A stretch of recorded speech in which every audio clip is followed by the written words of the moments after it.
handled re-winging for 162 A-10s, the bulk of the project. The final A-10 was also re-winged at Ogden. Osan Air Base in South Korea replaced the wings for the other 11 aircraft.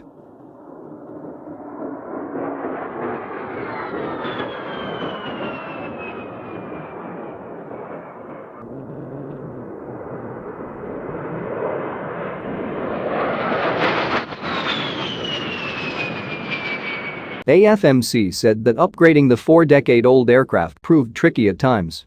The Air Force had to pull spare A-10 parts up from the 309th Aerospace Maintenance and Regeneration Group at Davis-Monthan Air Force Base in Arizona, also known as the Boneyard. New parts for the plane's fuselage also had to be created.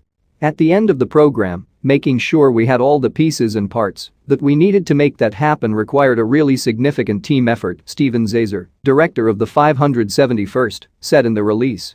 I think the fact that we produced the aircraft so successfully is a testament to the whole team, the Special Program Office, Boeing and others that were a part of making it all work.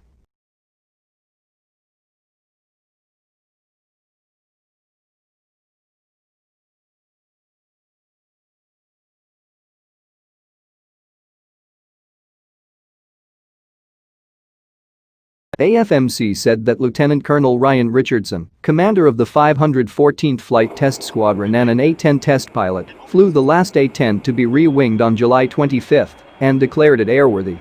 That A-10 was from Moody Air Force Base in Georgia. It flew great and passed all the functional flight checks, Richardson said. It's unusual to have an airplane in production for as long as this one was and have it come out and fly as well as this one did.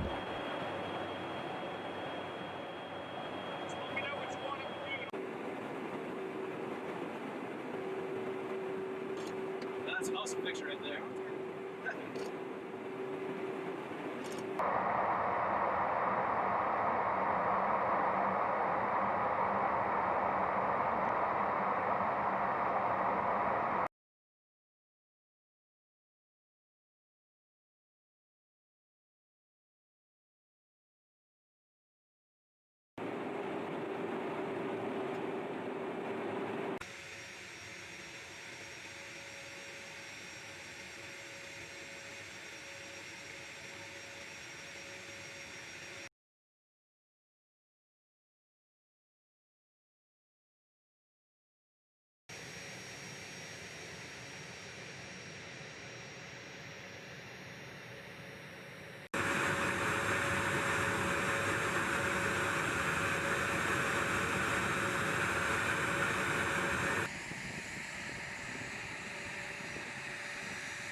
The A-10 has had a bumpy ride in recent years, and at one point its future appeared in doubt.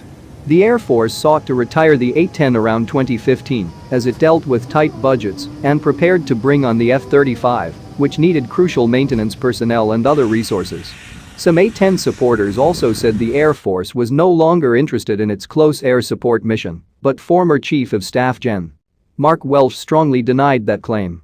But the pugnacious aircraft's fearsome firepower, shark-toothed visage, and successful track record saving ground troops time and time again has earned it a fervent fan base. The Warthog's signature sound from its 30mm GAU-8A cannon became a rallying cry of sorts, sparking countless memes and fan videos.